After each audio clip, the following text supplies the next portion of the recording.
Ayun, so good day po sa ating lahat. Ayan, what's up mga ka-BR? BR na lang muna yung yung tatawag natin believers. Ayan, ka-believers or ayan, kasi lahat naman tayo pininiwalaan So, swak naman siguro yung believers. Ayan, so mag-upload lang tayo ng reels. Simula tayo mag-upload po ng reels and sana gusto niyo man ito. And ayan, simply comment if ano man yung input ninyo Ayun, so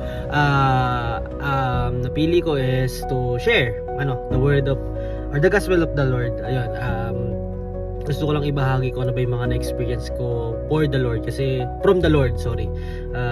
Kasi talagang binago niya yung yung perspective ko in life. Ayan, syempre in the following Christ. Ayun, so una natin i-share is yung pinakaunang verse na na-share sa akin ng leader ko nung college pa ako. Ayan, shout out sa'yo kung makikinig ka man or mapanood mo man to. So ang una nating verse is ito, lagyan dito. Ayan, yan. So Romans 6:23. Ayan, ang sabi po doon is, for the wages of sin is death, but the gift of God is eternal life through Jesus Christ. Ayan, so isa-isahin po natin, himahimayin po natin yung verse na yon kasi napakaganda nun. At nung panahon na yon talagang tinumaan ako nun sa core. Sa core ko nun talagang alam niyo yun, may talagang may pumitik. Ayan, may pumitik, sabi ko ng mga kaibigan ko, may pumitik na kung sa core ko nun during that time. And ayun, sabi dun sa unang praise, yung unang praise ng pag-uusapan natin, sabi dun, for the wages of sin is death.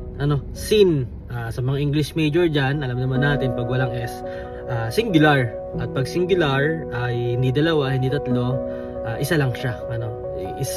Sabi doon, sin, ang kabayaran daw ng isang kasalanan ay kamatayan. At wala pong binanggit doon kung anong kasalanan, kung ganito lang bang kasalanan. Basta ang sinabi doon, kasalanan. Sabi po doon is kasalanan.